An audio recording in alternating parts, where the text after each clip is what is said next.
Good morning everyone. मैं Himanshu Singh Saket IAS के YouTube channel पे आपका स्वागत करता हूं। आज हम लोग का ज्योग्राफी का जो प्रैक्टिस सेट नंबर 20 है, ठीक है, इसको ले रहे हैं। कुछ important question again RO ARO जो एग्जाम होने वाला है उसके लिए। ओके, तो चलो स्टार्ट करते हैं। बीच में डिस्कस करेंगे जो महत्वपूर्ण प्रश्न है और जो कोई भी डाउट वगैरह है उन सब पे। तो चलिए क्वेश्चन नंबर 1 पर आते हैं सीधे। That is question number 1। Andaman Nicobar द्वीप समूह की जनजातियां संबंधित हैं। ओके, देखिए हमारे यहाँ रेसेस की बात करें यहाँ पे, तो ये रेसेस जो है ना, ये प्रजाति, रेस का मतलब प्रजाति, तो ये प्रजातियां बेसिकली 4-5 प्रजातियां मुख्य रूप से जो इंडिया में पाई जाती हैं। जैसे अगर हम बात करें कौन कौन सी भाई, number first negroid, okay, then फिर proto Australoid, proto,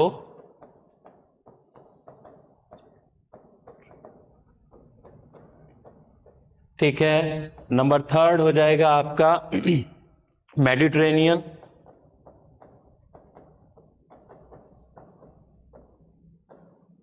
Mongolian, okay, और भाई एक है आपका नॉर्डिक, नॉर्डिक, ठीक। ये कुछ आप प्रजातियां हैं, ठीक है ना, रेसेस हैं जो इंडिया में जो पॉपुलेशन है उसको डिवाइड किया गया है इन रेसेस में। ओके, अब देखिए इसमें अगर हम बात करें निग्रोइड की, ये इंडिया में सबसे पहले जो आते हैं इंडिया में वो नेग्रिटो या निग्रोइड जो है प्रजाति, ये आते हैं, ठीक है। ये बेसिकली अंडमान निकोबार जो हो गया आपका, इन एरियाज में, केरला में, साउथ इंडिया में ये सब सेटल्ड होते हैं। ओके, उसके बाद आते हैं कौन, प्रोटो ऑस्ट्रोलॉइड। प्रोटो ऑस्ट्रोलॉइड की बात करें तो जो सेंट्रल इंडिया हो गया आपका और पेनिनसुलर इंडिया, यहाँ पे इनका ज्यादा कंसंट्रेशन देखने को मिलता है।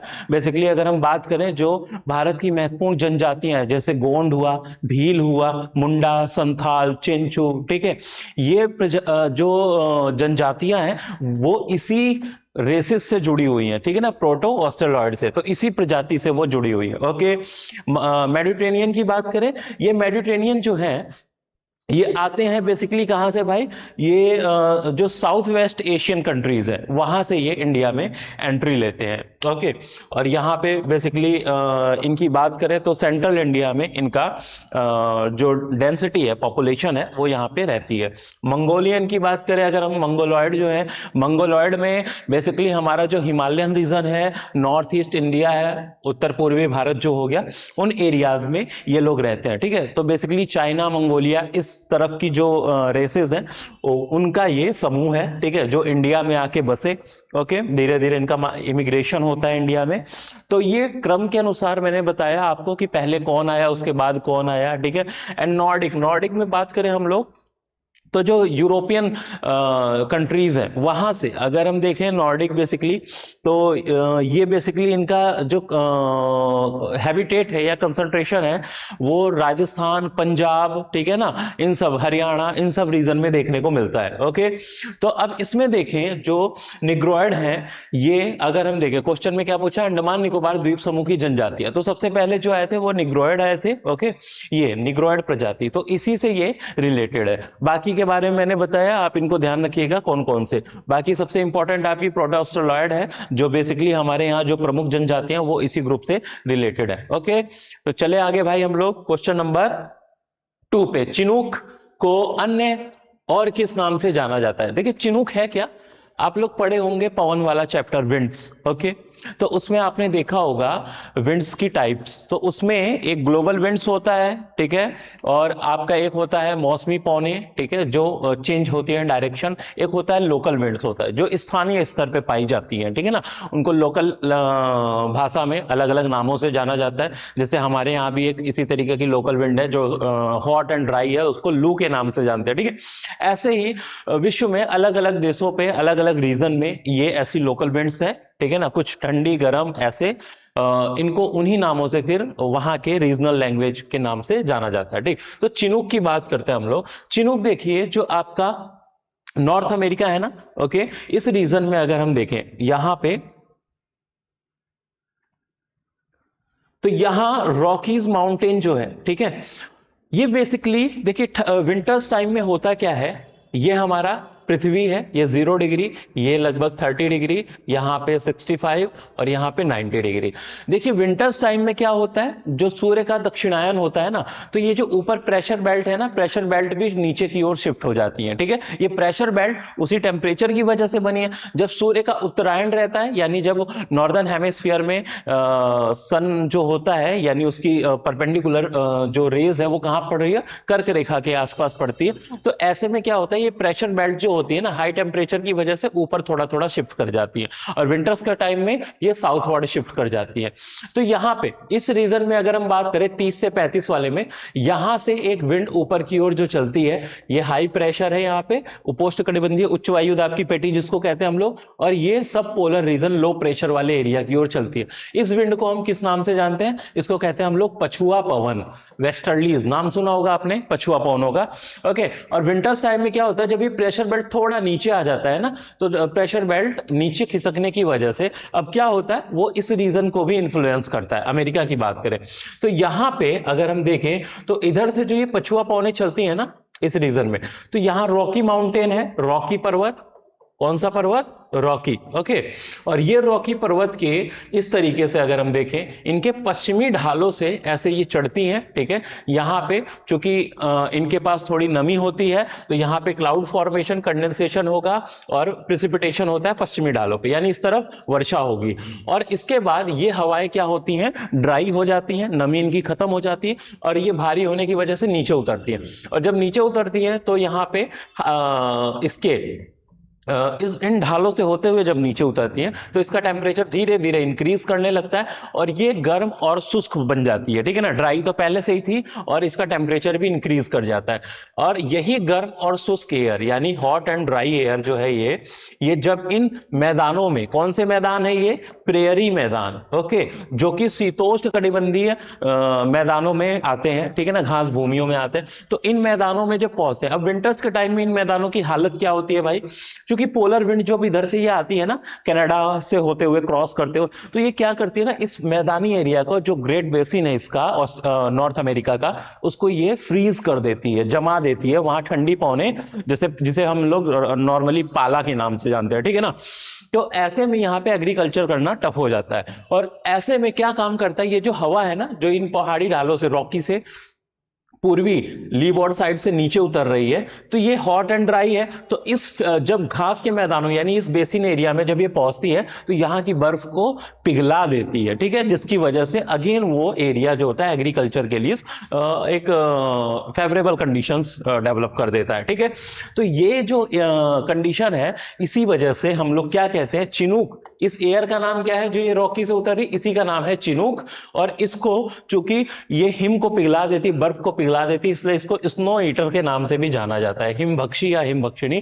तो इस नाम से भी इसको डिनोट किया जाता है। क्लियर है, आगे बढ़े हम लोग। तो इनके नाम याद रखिएगा, लोकल विंड्स के, कौन कौन से देशों में कहां कहां कौन सी चलती है। ठीक है, निम्नलिखित में से आगे क्वेश्चन नंबर 3 है, कौन सी प्रक्रिया वायुमंडल के ऊष्मन में सबसे कम महत्व देती है। ओके, तो सबसे कम महत्व की अगर हम बात करें, देखिए ऊष्मन के लिए प्रक्रियाएं जो है कौन कौन सी है भाई, एक तो हो गया आपका संवहन, ओके, दूसरा हो गया आपका संचालन, जिसको हम लोग कहते हैं कंडक्शन। इसको क्या कहते हैं हम लोग, कंडक्शन। क्लियर है, ये होता है बाई कांटेक्ट, बाई कांटेक्ट यानी संपर्क में आने पर होता है ये। ठीक है, और नंबर 3 हो गया आपका अभिवहन, अभिवहन, और नंबर 4 हो गया आपका रेडिएशन, रेडिएशन या विकिरण। तो ये 4 माध्यम है, प्रक्रियाएं हैं, जिसके माध्यम से ऊष्मा का संचार होता है। कौन कौन से, विकिरण, संचालन, संवहन और अभिवहन। ठीक है, ओके, अभिवहन और संवहन में क्या डिफरेंस है बेसिक। संवहन जो होता है, इसमें ऊर्ध्वाधर ऊर्जा का, ऊष्मा का स्थानांतरण होता है, और अभिवहन में इसमें क्षैतिज ऊर्जा का स्थानांतरण होता है। इसमें जो वायु, जो पवनें होती हैं वो काम करती हैं, यहाँ पे पवन रेस्पॉन्सिबल है और यहाँ पे वायु तरंग रेस्पॉन्सिबल है, ठीक है ना, वायु धाराएं या तरंग कह सकते हैं उसको, एयर करंट बोला जाता है, ठीक है, वो रेस्पॉन्सिबल है। तो ये पूरा इसका एक बेसिक है, ठीक है। अब इसमें देखते हैं सबसे कम महत्व किसका होता है, तो भाई संवहन, संवहन सबसे ज्यादा महत्व होता है, ठीक है। हवाएं जब गर्म होती है ऊपर उठती है तो वो ऊपर वाली लेयर को भी गर्म करती हैं, ठीक है। संघनन संघनन जब होता है हवाएं ऊपर उठती हैं, ओके, तो उनके अंदर जो मॉइस्चर होता है, मॉइस्चर किसमें धीरे धीरे उसका ड्यू पॉइंट तक जब पहुंचता है कंडेंसेशन होना शुरू हो जाता है, ठीक है ना, उसांक बिंदु पे। और वो कंडेंसेशन जब होता है तो इसके अंदर जो जलवाष्प के अंदर गुप्त ऊष्मा होती है ना, वो सेंसिबल हीट में, ओके, तो उस सेंसिबल हीट में कन्वर्ट हो जाती है, जिसकी वजह से वायुमंडल का टेम्परेचर भी इंक्रीज करता है। तो इसकी ऊष्मा जो होती है ये भी हमारे वायुमंडल को क्या करती है, गर्म करती है, ठीक है। भौमिक विकिरण, जिसको हम लोग पार्थिव विकिरण के नाम से भी जानते हैं, टेरेस्ट्रियल, ओके, जब सूर्य से किरणें आती हैं शॉर्ट वेव रेडिएशन में, पृथ्वी को गर्म करती है वो, और यहां से फिर लॉन्ग वेव रेडिएशन जो दीर्घ तरंग विकिरण है वो उत्सर्जित होता है, ओके, और इनको ग्रीन हाउस गैसेस जो हैं वो क्या करती हैं, एब्जॉर्ब करती हैं, जिसकी वजह से वायुमंडल गर्म होता है। तो इन सभी का संचालन जो है इसका सबसे कम महत्व होता है, ये होता है जब हवाएं किसी सतह से टकराती हैं, उसके संपर्क में आती हैं, तो उस सतह से वो गर्मी वो अवशोषित करती हैं, ठीक है ना, और वही जो हीट होती है उसको, ये जो एयर गर्म होती है, इसी मेथड को हम लोग क्या कहते हैं, कंडक्शन। तो कंडक्शन में क्या होता है भाई, कांटेक्ट के माध्यम से, ठीक है। कंडक्शन मुख्य रूप से ये सॉलिड पदार्थों में ज्यादा पाया जाता है, ओके, गैस में कम रहता है, गैस में ये कम रहता है, बिकॉज गैस के जो कण होते हैं ना वो दूर दूर होते हैं, तो इसकी एनर्जी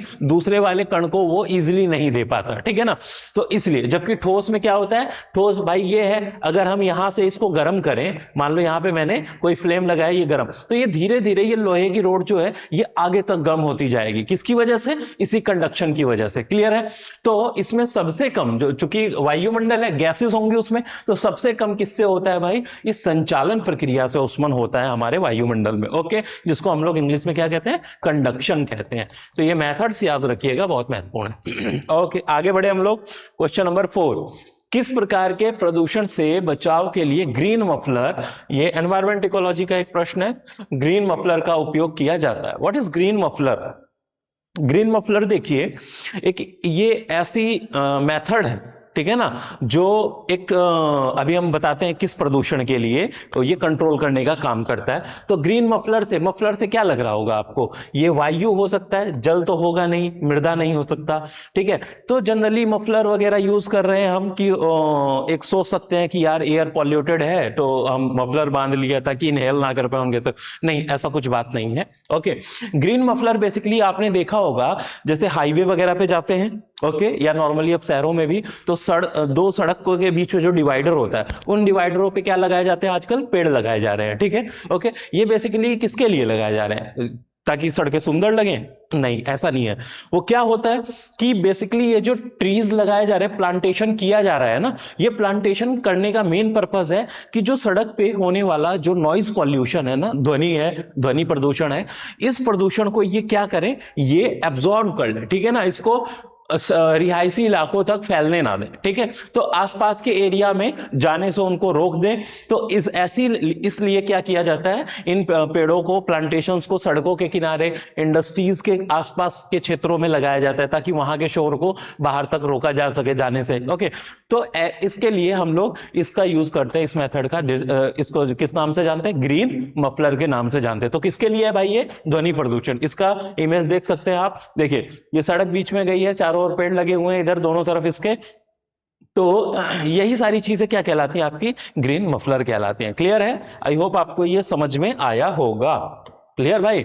नेक्स्ट चलते हैं, सेवराय पहाड़ियां कहां अवस्थित हैं। ओके गुड, देखें यहां पे गुजरात इधर से लेके यहां कन्याकुमारी तक एक माउंटेन रेंज फैला हुआ है, जिसका नाम है पश्चिमी घाट पर्वत, ओके। और इधर है आपका असतत माउंटेन श्रृंखला, जिसका नाम है पूर्वी घाट, ओके। और ये पश्चिमी घाट, पूर्वी घाट जहां पे आके मिलती है, ये पॉइंट है, इसका नाम है नीलगिरी, नीलगिरी पर्वत, ओके, ठीक है, तमिलनाडु, ठीक। और यहां पे देखें, अब ये पूर्वी घाट जो है ना, पूर्वी घाट में कुछ महत्वपूर्ण पहाड़ियां हैं, ठीक है। जैसे अब हम बात करें पालनी हिल्स, सेवराय, जावेदी, पालकोंडा, एर्रामाला, ठीक है, ये महत्वपूर्ण इसकी पहाड़ियां, महेंद्रगिरी, ठीक है। और तो इन पहाड़ियों को ये ध्यान रखिएगा कौन किसकी पहाड़ियां, तो ये सब पहाड़ियां किसकी है भाई, ये पूर्वी घाट पर्वत की, पूर्वी घाट पर्वतों की, ठीक है। ओके, अब यहां पे देखते हैं इनकी लोकेशन कहां अवस्थित है, तो शिवराय में, इसमें देखें हम लोग आके, देखिए इधर है आपका पश्चिमी घाट, यहां से दिख रहा होगा आपको, ऐसी लंबी श्रृंखला चली आ रही है, कॉन्टिन्यूअस है ये, ओके।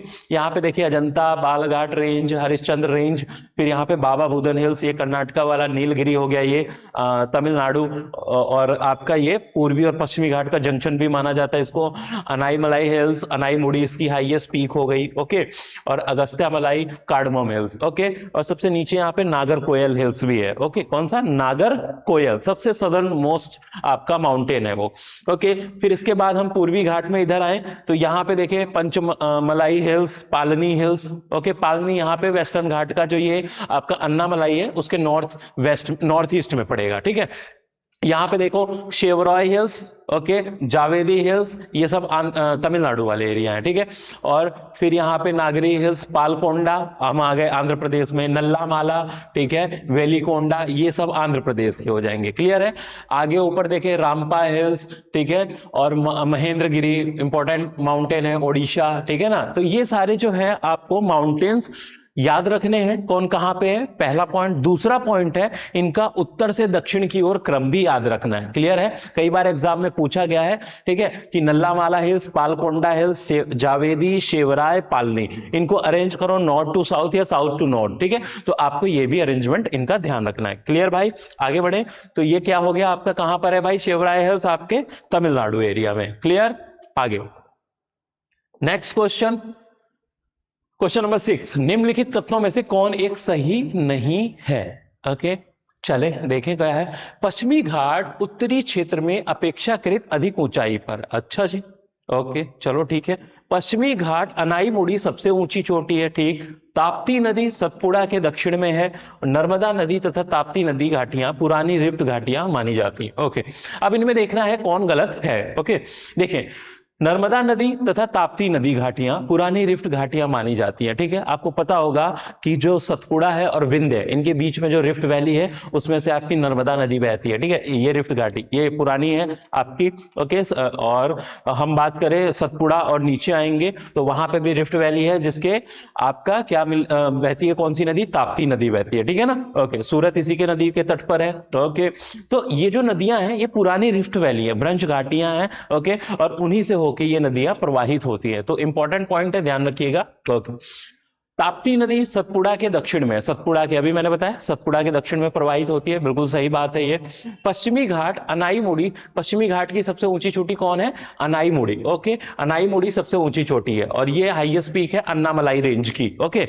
तो अन्नामलाई रेंज की जो सबसे हाईएस्ट पीक अनाईमुड़ी है, जिसकी हाइट कितनी है, 2695 मीटर, ये साउथ पश्चिमी घाट की भी और ये दक्षिण भारत की भी, दक्षिण भारत की भी सबसे ऊंची चोटी है, क्लियर है, ओके। चले, ये हो गया हमारा पॉइंट। और नेक्स्ट है आपका पश्चिमी घाट उत्तरी क्षेत्र में अपेक्षाकृत अधिक ऊंचाई पर है, तो ये पॉइंट जो है ना ये गलत हो जाएगा। देखिए जो हमारा ये पश्चिमी घाट पर्वत अभी हमने देखा ना, तो इसको हम ऊपर वाला हिस्सा इसको बोला जाता है उत्तरी सह्याद्री, उत्तरी सह्याद्री, ओके, महाराष्ट्र वगैरह इन सब रीजन में। और ये हो गया आपका दक्षिणी सह्याद्री के नाम से जाना जाता है। तो उत्तरी सह्याद्री की बात करें, यहां की सबसे हाईएस्ट पीक जो है ना वो है कलसूबाई, कलसूबाई, ओके, महाराष्ट्र में, ओके। और ये भाई लगभग 1665 मीटर के आसपास है इसकी हाइट, आप लोग देख लीजिएगा 1646 मीटर, ओके।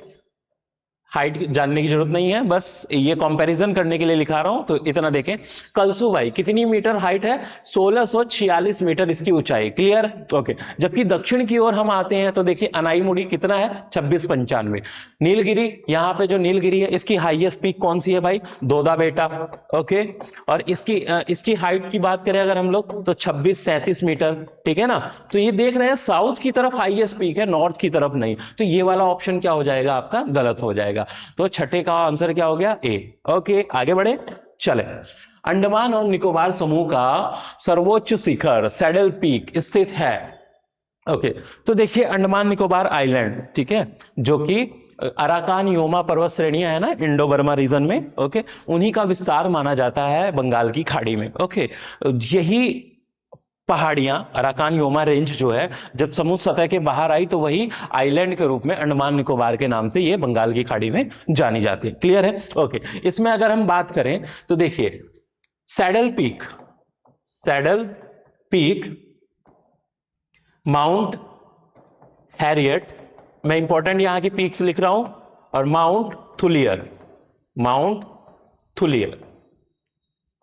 ओके, इसमें देखें जो आपका माउंट थुलियर है, ओके, ये है भाई आपका ग्रेट निकोबार में। कहां पर है? लोकेशन याद रखें, ग्रेट निकोबार। ओके, ये जो है आपका माउंट हैरियट ये साउथ अंडमान में है, और ये जो है सैडल पीक ये है नॉर्थ अंडमान का हाईएस्ट पीक है। ओके, नॉर्थ अंडमान का highest peak saddle peak, south Andaman का हाईएस्ट पीक माउंट हैरियट, और ग्रेट निकोबार का हाईएस्ट पीक है माउंट थुलियर। क्लियर है? इन तीनों माउंटेन रेंज को आप ध्यान रखेंगे। ओके, इसमें हाइट की बात करूं, जो सैडल पीक है अंडमान निकोबार की सबसे ऊंची चोटी है, जिसकी हाइट है लगभग 731 मीटर। ओके, ठीक है। बाकी इसके बाद हम बात करें, इसमें जो नेक्स्ट है आपका ग्रेट निकोबार में माउंट थुलियर, लगभग 642 मीटर इसकी हाइट, ठीक है, और ये 337-34 मीटर के आसपास इसकी हाइट है, ये वाला।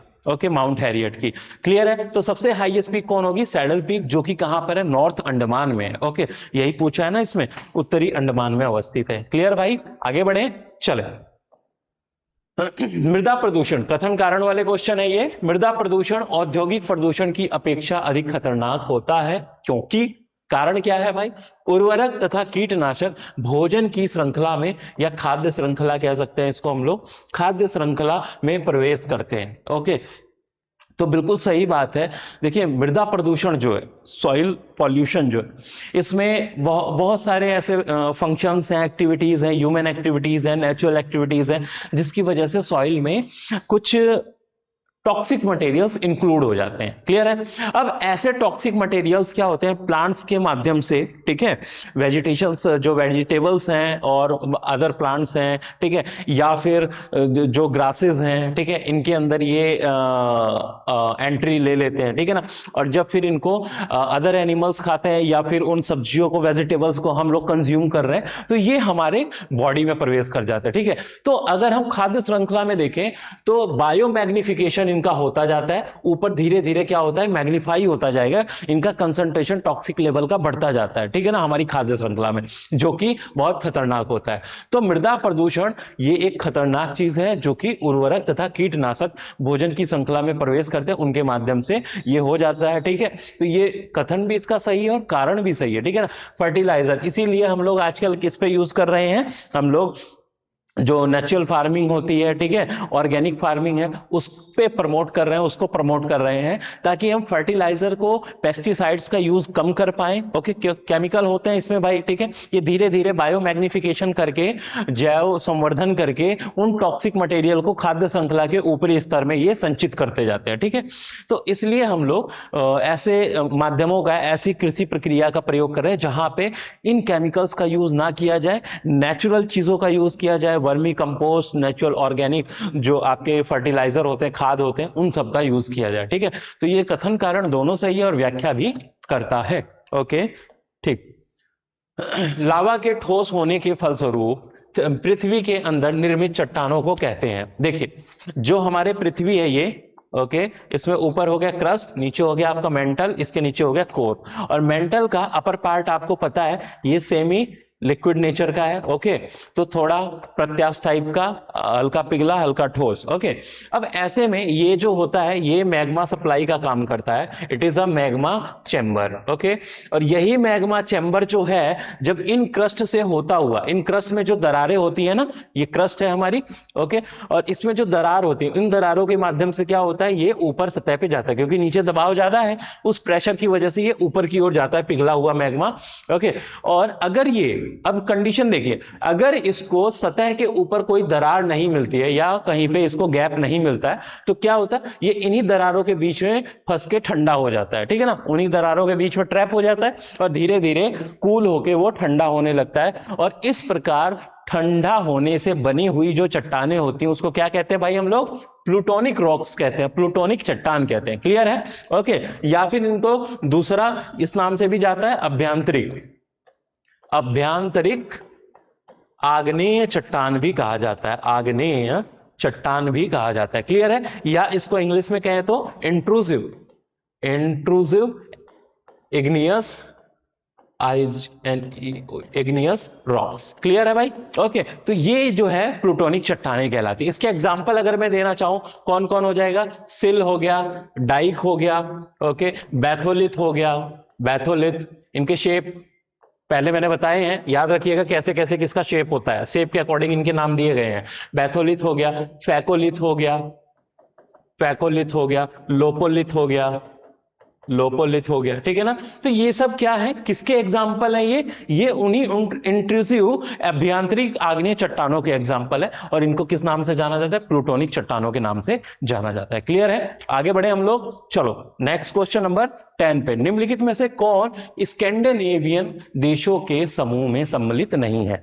देखिए स्कैंडिनेविया जो है ना, ये बेसिकली एक कल्चरल ग्रुप है, ठीक है, जिनकी अपनी हिस्ट्री, अपना कल्चर, वहां उनकी लिंग्विस्टिक जो आइडेंटिटी, ये सभी मैच खाती हो, ठीक है। तो ऐसा एक ग्रुप जो है उसको हम लोग क्या कहते हैं, स्कैंडिनेविया कहते हैं और इन देशों को स्कैंडिनेवियन कंट्री कहते हैं, ठीक है ना।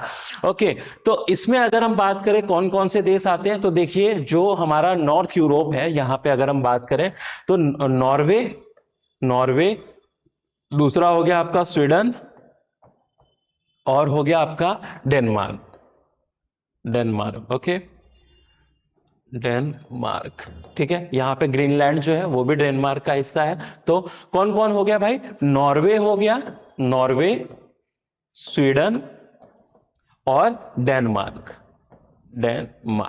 ओके।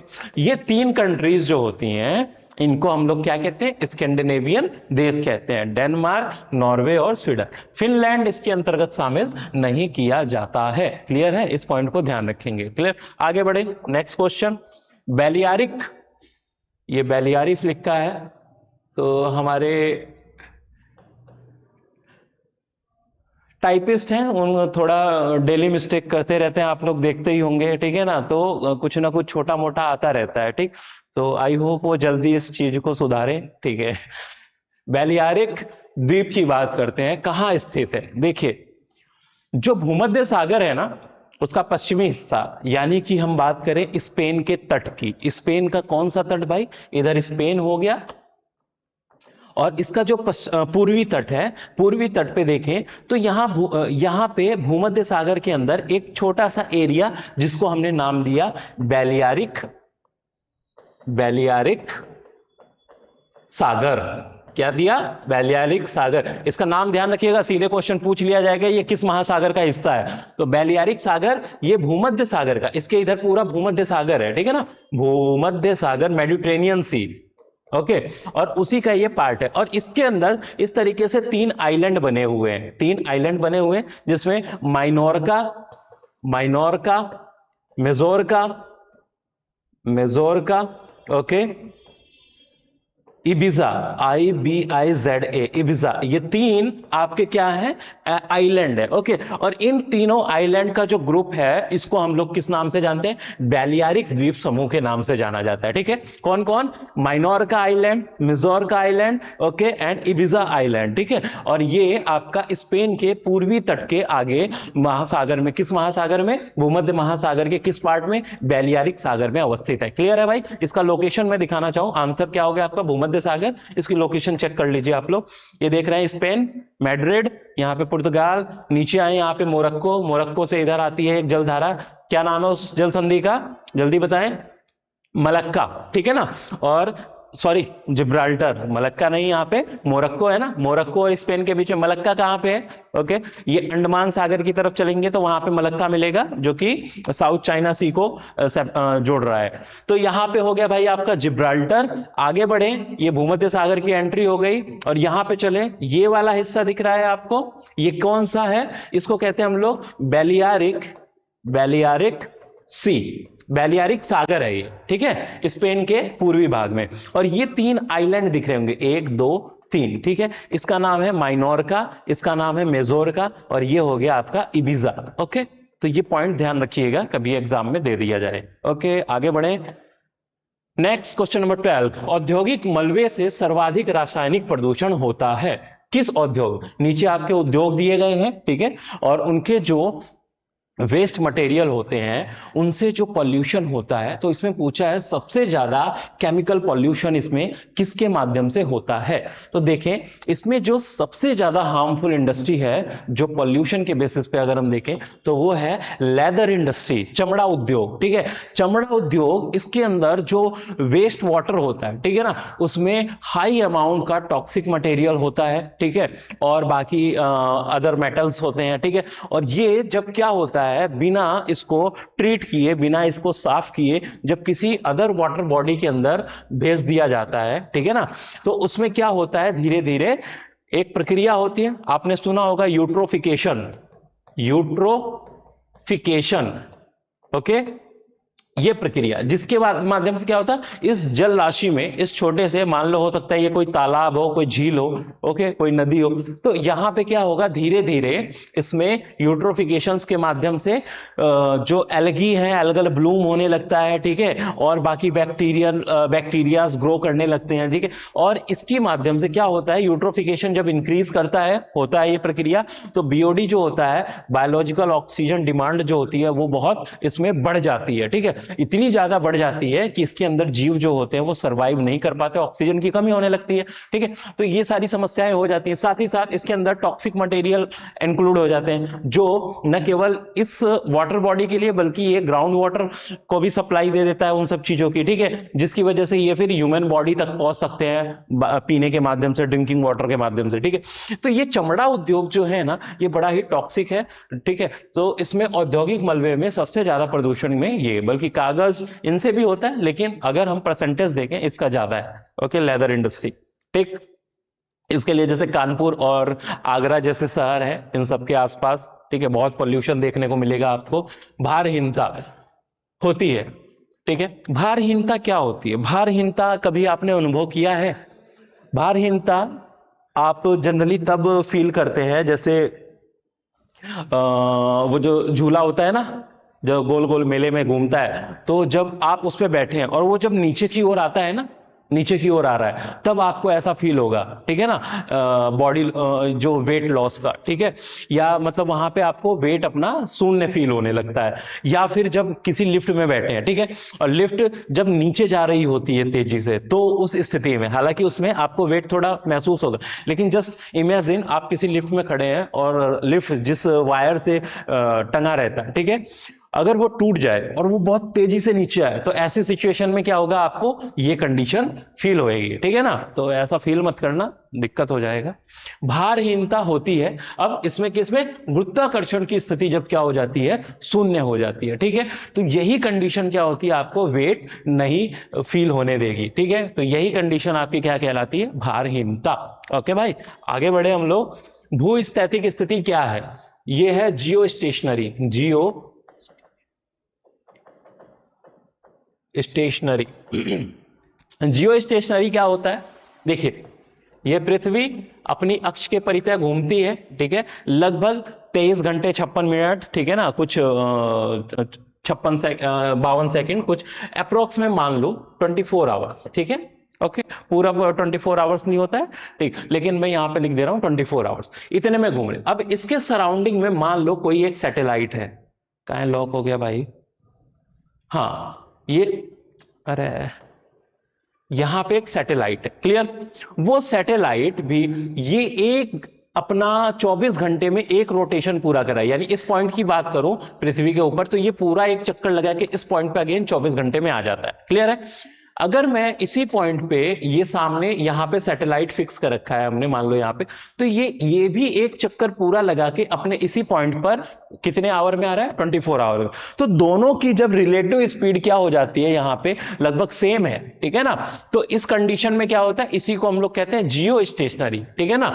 तो ऐसे ऑब्जेक्ट या सैटेलाइट्स क्या कहलाते हैं, भूस्थैतिक सैटेलाइट्स कहलाते हैं, ठीक है। तो नॉर्मली हम लोग जो उपग्रह छोड़ते हैं वो इन्हीं सब कक्षाओं में छोड़ते हैं, ठीक है, ताकि वो कंटिन्यू 24/7 अपना काम करते रहे, अपनी सर्विस देते रहे। तो भूस्थैतिक स्थिति क्या हो गई, जब कोई पदार्थ, आंसर देख लीजिए, उसी के अनुसार समानुपाती गति से चलता हुआ पृथ्वी की स्थिति एक स्थान से निश्चित दूरी पर हो, और जब पदार्थ पृथ्वी से एक निश्चित दूरी पर होता है, तो ऑप्शन आपका सी हो गया, ठीक है ना। जब कोई पदार्थ पृथ्वी के चारों ओर पृथ्वी की गति के समानुपाती, पृथ्वी के गति के समानुपाती उस गति से चलता है कि वह पृथ्वी पर स्थित किसी स्थान से निश्चित दूरी पर होता है, ठीक है। यही आपकी जियोस्टेशनरी भूस्थैतिक स्थिति कहलाती है। क्लियर, आगे बढ़े भाई। क्वेश्चन नंबर 15, क्वेश्चन नंबर 15 क्या है भाई, भारत में जैव विविधता की दृष्टि से संतृप्त क्षेत्र कौन सा है। जैव विविधता बायोडायवर्सिटी के पॉइंट से देखना है कि सबसे ज्यादा कहां पे बायोडायवर्सिटी पाई जाती है, ठीक है। देखिए, बायोडायवर्सिटी जो है ये किसी स्थान विशेष पे जो वहां पे पाई जाने वाली लिविंग ऑर्गेनिज्म, पेड़ पौधे, जीव जंतु, उनकी प्रजातियों में भिन्नता के आधार पर देखा जाता है कि कितनी अधिक प्रजातियां वहां पे स्पीसीज जो है वो पाई जाती हैं। ऐसी चीजें क्या कहलाती हैं, आपकी बायोलॉजिकल डायवर्सिटी, बायोडायवर्सिटी कहलाती है। क्लियर है, ओके। इंडिया में अगर हम देखें बायोडायवर्सिटी के हिसाब से, तो कुछ महत्वपूर्ण स्थान है जिनको आइडेंटिफाई किया गया है, ओके। और इन्हीं की रिचनेस के आधार पर हम लोग, एक शब्द आता है bio diversity, diversity hot spot, hot spot, biodiversity hot spot, ठीक है ना। इसको डिक्लेयर, इंडिया में टोटल 4 हॉट स्पॉट है। ये शब्द जो है नॉर्मन मेयर्स ने दिया था, इसके बारे में थोड़ा सा बता दूं मैं, नॉर्मन मेयर्स ने दिया था, ओके। और इन्होंने 1989 के अराउंड में, ओके। इसमें होता क्या है, हॉट स्पॉट क्या होते हैं, एक ऐसी एरिया जहां पे एक तो बायोडायवर्सिटी हाई हो, दूसरा वो, अगर इसकी क्राइटेरिया की बात करो, वहां पे लगभग 1500 ऐसे वेस्कुलर प्लांट्स की स्पीसीज हो, क्लियर हो, और जो एंडेमिक हो, यानी केवल उसी जगह पाई जाती हो, पहला पॉइंट। दूसरा, और वो जो एरिया है ना, वो लगभग अपने हैबिटेट का 70% या इससे ज्यादा क्या कर चुका हो, हैबिटेट लॉस कर चुका हो, हैबिटेट लॉस कर चुका हो, ठीक है। तो ऐसा जो क्राइटेरिया फुलफिल करेगा एरिया, उसको हम लोग बायोडायवर्सिटी हॉटस्पॉट बोलते हैं, ठीक है। और तो इसमें अगर हम देखें, इंडिया में टोटल 4 हॉट स्पॉट हैं। कौन कौन से हैं भाई, उन चारों के नाम बहुत महत्वपूर्ण है। पहला हो गया हिमालय क्षेत्र, हिमालय यानी जम्मू कश्मीर से लेकर अरुणाचल तक का जो हिमालय रीजन है, ये हो गया। दूसरा हो गया आपको इंडो बर्मा रीजन, ओके, यानी नॉर्थ ईस्ट वाला जो पार्ट हो गया आपका, ये हो गया, ठीक है, नागालैंड, मिजोरम, मणिपुर, ओके। तीसरा हो गया आपका western Ghat, okay. And the fourth one is आपका हो गया सुंडा लैंड, ओके, जिसमें कि अंडमान निकोबार और बाकी ये साउथ ईस्ट एशिया का कुछ पोर्शन पड़ जाता है। तो मैं बेसिकली, हम लोग इंडिया की बात करेंगे तो अंडमान निकोबार इसी का पार्ट, ओके। तो ये 4 जो है आपके हॉट स्पॉट है जो यहाँ पे सिचुएटेड है। इसमें अगर हम देखें, पश्चिमी घाट जो है वो एक हॉट स्पॉट भी है, बायोडायवर्सिटी सबसे ज्यादा रिच है वहां पे, ठीक है। और हॉट स्पॉट के लिए ये दोनों क्राइटेरिया ध्यान रखिएगा, 1500 से अधिक वेस्कुलर प्लांट्स की स्पीसीज हो और 70% वो हैबिटेट लॉस कर चुका हो, ठीक है ना, ओके। ऐसे एरिया हमारे लिए इंपॉर्टेंट है, वेस्टर्न, ठीक है। तो पश्चिमी घाट भाई हो गया आपका इसमें सबसे ज्यादा रिच, ओके। यहाँ पे सदाबहारी वन पाए जाते हैं, साथ ही साथ अगर हम देखें वर्षा बहुत अधिक होती है साउथ वेस्ट मानसून से, तो ये बाकी चीजें आप देखने को मिलेगा इसमें। क्वेश्चन नंबर 16 पे चलते हैं हम लोग। यहाँ पे सुमेलित करना है भाई, यहाँ पे कुछ आपको नेशनल पार्क दिए गए, वाइल्ड लाइफ सेंचुरीज दी गई हैं, यहाँ पे उनकी लोकेशन दी गई। दाचीगम कहाँ पे है भाई, ये सीधे सीधे आते हैं पॉइंट पे, जम्मू कश्मीर, ठीक है। पापीकोंडा कहाँ पर है, ये आंध्र प्रदेश। अभी हमने देखा था ना कुछ पर्वतों के नाम, कौन सा था भाई, हमारा पालकोंडा देखा था ना, माउंटेन का, आंध्र प्रदेश। तो पापीकोंडा, तो ऐसे नाम जो है आंध्रा वंद्रा लगा दिया करो, ठीक है। सरिस्का कहाँ पे है, ये राजस्थान में, अलवर डिस्ट्रिक्ट जो है उन सब रीजन में देखने को मिलेगा। और बांदीपुरा हो गया आपका, बांदीपुर कर्नाटक में, ठीक है ना।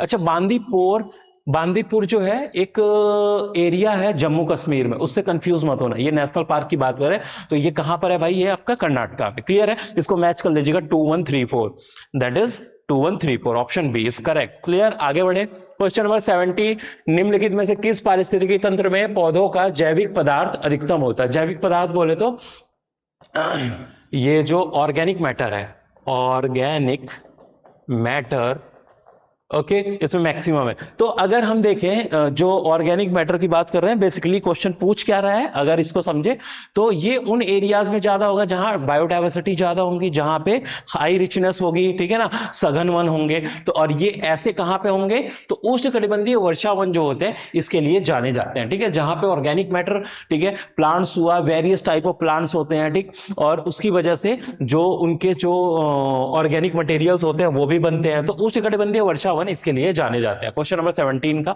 आंसर हो गया आपका उष्णकटिबंधीय वर्षावन, ठीक है, ट्रॉपिकल रेन फॉरेस्ट। निम्नलिखित में से क्वेश्चन नंबर 18 चलते हैं, कौन सी जैव विविधता के संरक्षण के लिए महत्वपूर्ण रणनीति है? सबसे महत्वपूर्ण रणनीति कौन सी है? तो देखिए इसमें हालांकि ये सभी चीजें दिख रही हैं आपको जैव विविधता को प्रोटेक्ट करने के लिए, ठीक है ना, वाइल्ड लाइफ सेंचुरीज हो गया, नेशनल पार्क हो गया, ठीक है ना, गार्डन्स हो गए आपके, ठीक है। अब इसमें देखें जैव मंडल रिजर्व, बायोस्फीयर रिजर्व कहते हैं इसको हम लोग, बायोस्फीयर रिजर्व, ओके। ये जो है बायोडायवर्सिटी को प्रोटेक्ट करने का सबसे उपयुक्त माध्यम है, महत्वपूर्ण रणनीति है, क्योंकि इसमें जो है एक लार्ज एरिया में क्या करते हैं हम लोग, उस वहां के हैबिटेट को प्रोटेक्ट करते हैं, उनके वहां पे जो प्रजातियां हैं उनकी जो अपनी इकोसिस्टम है उनका सब, ठीक है ना, उसको मेंटेन करते हैं वो। तो इसमें हम लोग मरीन इकोसिस्टम को भी शामिल कर लेते हैं, कोस्टल को भी, ओके, और जो स्थलीय इकोसिस्टम है, स्थलीय यानी बायोस्फीयर है, इन सब एरिया को भी।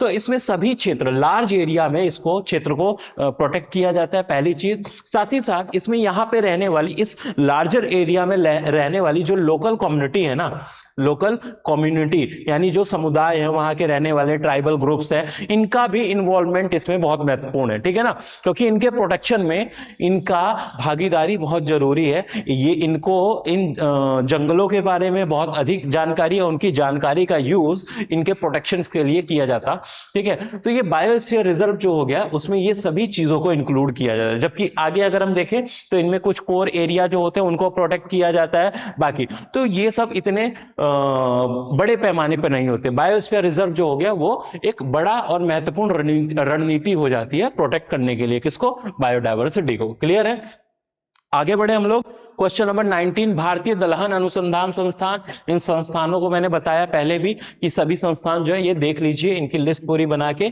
अपने पास रखें, रिवाइज करते रहे, ठीक है। सीधे क्वेश्चन आता है, कहां पे भाई ये दलहन संस्थान, अनुसंधान संस्थान, ये हो गया आपका कानपुर। आगे बढ़े, भारत में बागानी कृषि के अंतर्गत उगाए जाने वाली फसल यानी हॉर्टिकल्चर की बात कर रहा है बेसिकली, हॉर्टिकल्चर में कौन आ जाएगा भाई आपका?